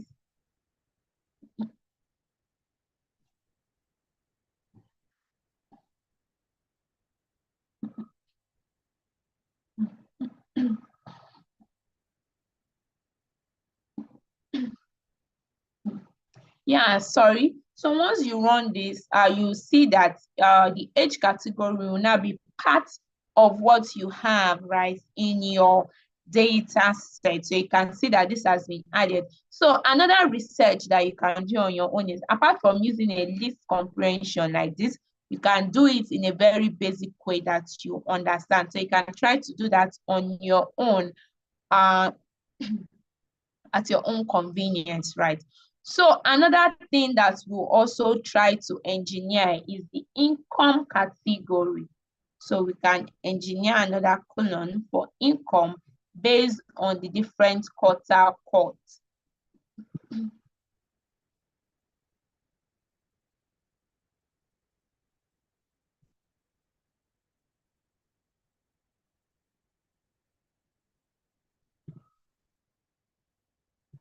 So once you run this, you see that, wow, that income category has also been added, right, to your data set. So let's now say we now want to visualize, want to see the amount of data points in each, want to see the amount of data points in each categories, right? So that I'm sure we can see model building below. And if you are like me, I'm really excited to see that we are almost getting to that part, right? So let's say we want to see the amounts in each category, right? You know, we've already imported matplotlib and seaborn above, right? So now we are just using matplotlib here. So that is why you can see that we are using PLT. That's why you can see we are using PLT. But if you wanted to use seaborn, right, all you just have to do is do sns.countplot. You can also make more research on how to do that. While if you are using only matplotlib, you can see what we have here. You can see that easily. You can see that, wow, we have the highest categories in millennials. We have the highest categories in millennials, and then we have the lowest in baby boomers. Wow. While for the age that we binned also, if you can remember, the first bin that we made was for the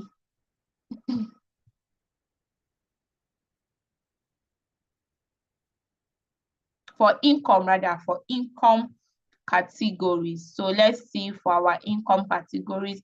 So you can see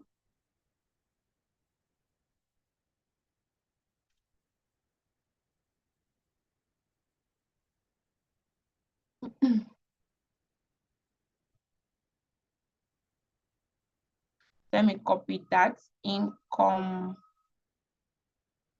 category.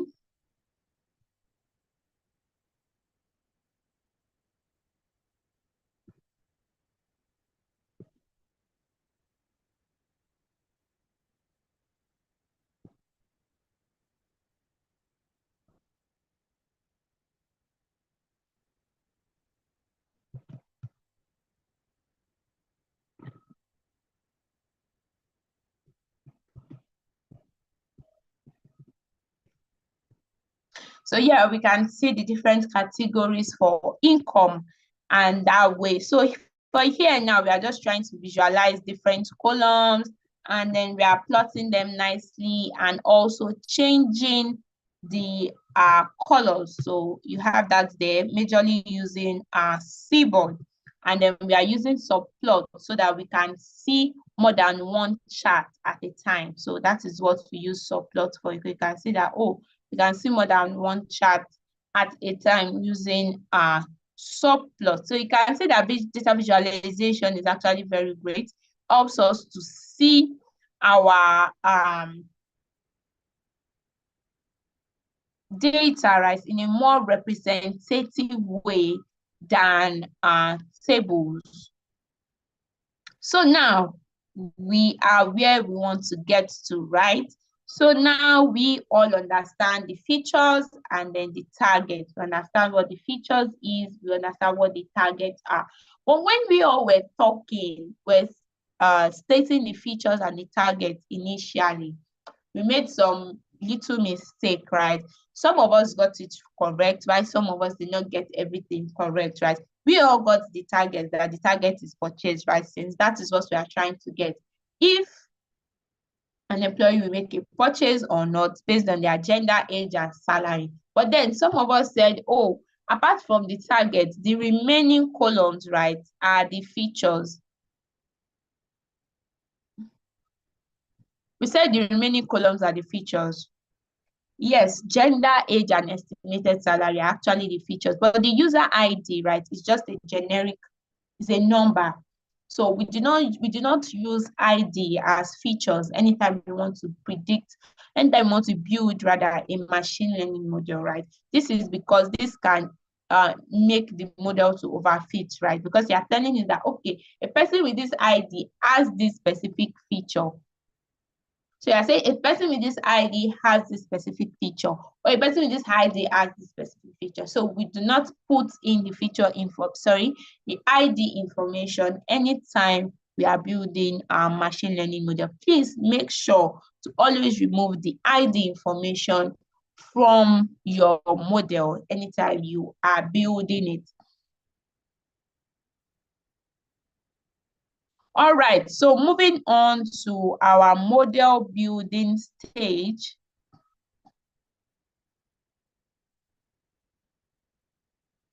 The first thing we want to do is select our features and then our targets. Okay, so Miriam is saying, why do we not use the ID? All right, Miriam, so we do not use the ID because we do not want our machine learning models to overfit. When we say overfit, we do not want it to cram that, okay, this is the features for this particular ID, such that when it now sees new data without ID, it would perform it is going to perform woefully. When we say overfit means that the machine learning model just crammed what wow, only is on fire. We've not gotten there, so please wait for us. So wait for us to get there, right? So we do not use the ID because we do not want our machine learning model to overfit. And when we say overfit, oh, sorry about that, Kazim. We are supposed to end the class already, so you can get that by watching the video on our YouTube channel. We use label encoder for that actually, Kazim, so you can rewatch that part on our YouTube channel. Thank you. For the ID, right? For ID, we are not using it because we don't want our model to overfit, right? So always remove the ID. Please have it on the back of your mind. So always remove the ID anytime you are building your machine learning model. So the first thing you want to do, just like I explained yesterday, is to split the data into features and targets. And of course, we know that this is supervised machine learning, right? Just like I explained, you first give it the features and then the target, you train your model with it, and then you give it only the features and tell it that, okay, I have trained you, right? So predict the target for me.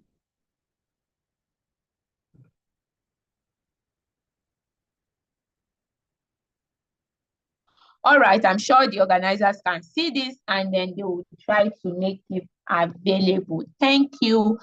Moving on. So the first thing you also want to do, right, is to split the code, split the data into train and test. First of all, split into features and targets, right? So once you've identified your features and then your target, the next thing is that you want to split into train and then test. So to split into train and test, you can do this manually, right? But then sklearn has helped us. So why do it manually? So you just have to do from sklearn.model selection, import your train test split.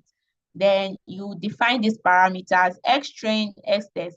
X is saying that split the features into train and test, while Y is saying split the target, right, into train and test. Then you are using train test split.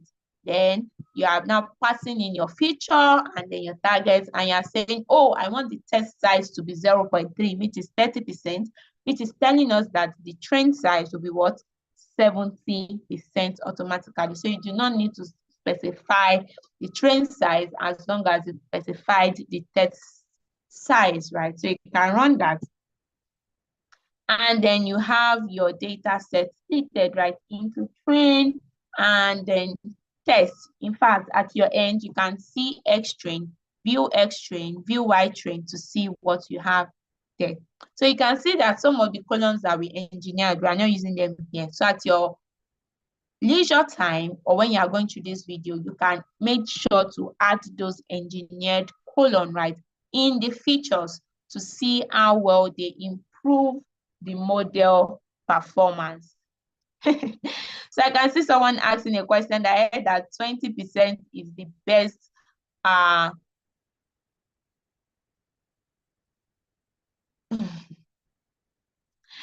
so I can see somebody asking that 20% is the best size. Well, the test size is not always constant, Phoebe, and we do not have a specific best test size, right? So machine learning model, whenever you are building one, apart from always trying out different processing techniques, apart from mostly people use either 20% or 30%, right, for the test size. So anyone works depending on the size of your data set.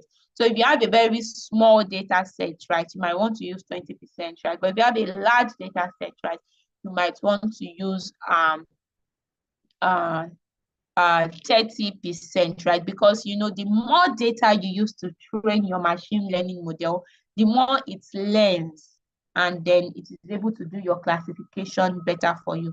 So machine learning is majorly based on try and error. You have to try different things, try out different processing methods, try out different ways to fill in your null if you have null, try out different ways to fill in your to encode your data, right? Try out different algorithms, because an algorithm that is performing best, right, on a particular data set might get to another data set and perform very well for you. So it actually depends. So you have to always try everything out.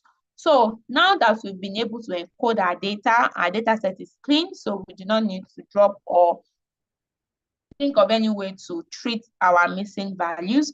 So the first model that we are using is the Gaussian naive Bayes model. So we are using this, and this is our first classifier. Now I explained to you that the classifier model is more like a decision maker, right? So now you can see that when we are doing fit, so whenever you are training a model, you are using .fit, right, to train the model. So .fit is that you are giving it, right, the features and the targets, just like I explained yesterday. So this is the point where we give it the features and then the target, right? So .fit, you're now training the model that, wow, look, model, I'm giving you the features and then I'm giving you the target. So learn very well here. So when we run this, you can see that our Gaussian MB has learned, because this is a small data set now. That is why you can see that it's finished learning very fast. So once it learns, what it does from these features and targets is that it's automatically computes like an equation in its mind, right? On a high level, it computes an equation that it will now use to predict on the test set. You can see that we are not giving it the test set with the targets, right? We are just eagerly giving it the features. So you can see that when we run this, we now tell it that, okay, you've learned, right? Kindly predict based on what you've learned on the test set. So now that we now have our predictions from our model, you know, we have white test already. So now we now want to check, oh, how well is this model performing? Did it learn well when I was teaching it, or did it not learn well when I was teaching it? So that is why we can now try to see that we are trying to evaluate with white test, which is our original test target, and the Y-predict, which is the prediction from our model. So you can see that, wow, this model learns well. It had a score of 0.92 accuracy, a precision score of 0.97, and a recall score of 0.82. And then we're also trying to get the ROC score and then also plot the confusion matrix. So the best thing to do is to use different algorithms, right? And then check, right, if you compare their performance, you compare the performance of the different algorithms to each other, and then pick which performs best, as this, okay, this one really understand and has been able to build the perfect equation for my model. So now all these different metrics, accuracy, precision, and recall, right? They have different meanings, right? Which you would want to read up on accuracy, read up on precision, read up on recall, ROC, AUC score, confusion matrix. We have true positive, false positive, true negative, false negatives, and what they mean, right? So that you can understand this one. I hope this particular notebook on classification will be shared to us. But then on a high level, we've been able to see how to build a classification model, and then we also know how to do different preprocessing techniques. Tomorrow, your teacher is supposed to teach you how to do classification, but I will tell him to do a brief run through on how to build a regression model, as we were not able to cover it in today's class. All right, so that will be all for today's class. Oh, I can see that we have some questions in the chat. So let's answer the questions before we do that, before we end today's class, right?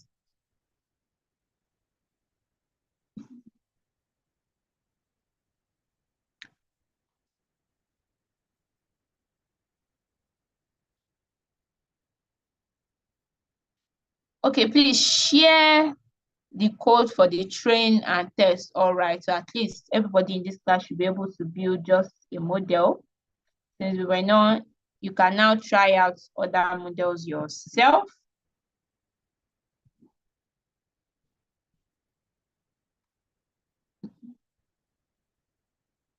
Oh, sorry about that, Idayat, but I think you might not be able to run the code, but I think based on the explanation I made yesterday, you should be able to, on a high level, right, understand what is done in modeling, right, especially for supervised learning. That you're just giving your model some features and targets for it to learn from. And then at the end of the day, you give it the features, tell it to predict, and then you evaluate whatever it has predicted, right, with the test set that you kept. Okay, so let's see. All right, so I've done that.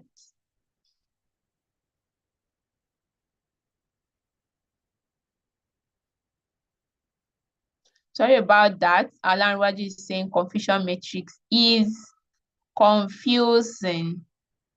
Okay, I've shared the code for splitting part, so I'm trying to see that I don't miss anyone. So I'll share the code for splitting and also the see, yeah, thank you very much for that. We know this is case sensitive, right? As I've showed us. Oh, confusion matrix is confusing. Well, that's why it is confusion matrix. All right. So if you're having a name error, please make sure that the case is the same. This is very, very case sensitive. Thank you for that, Miriam.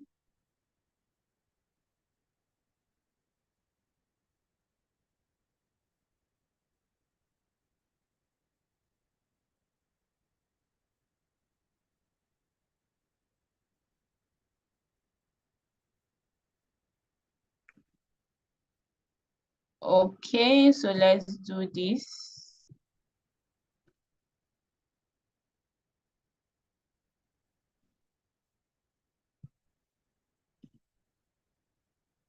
All right, then the last one, or second to the last.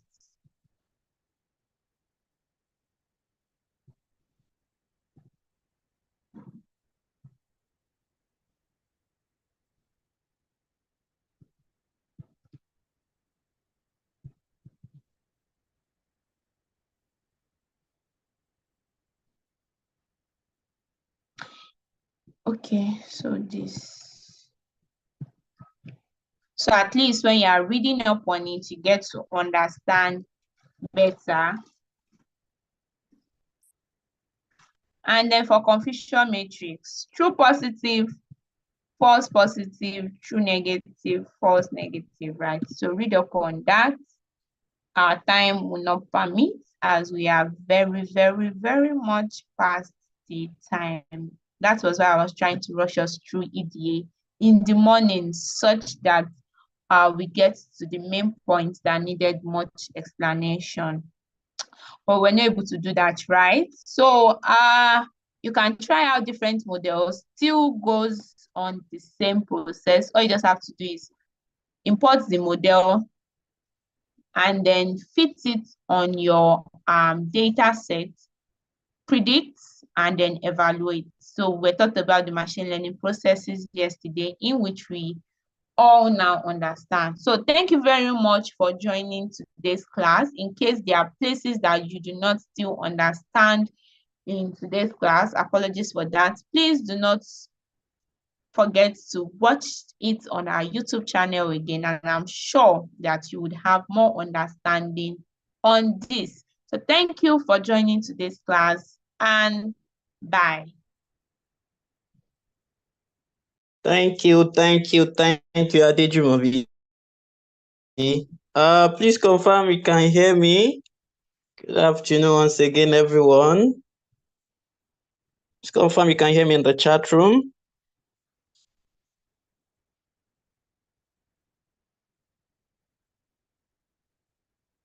Thank you so much, Kelechi. Yes, it's been an awesome 2 hours. In fact, I've learned a lot today. And yes, you can all agree with me that this is so we are now in machine learning proper.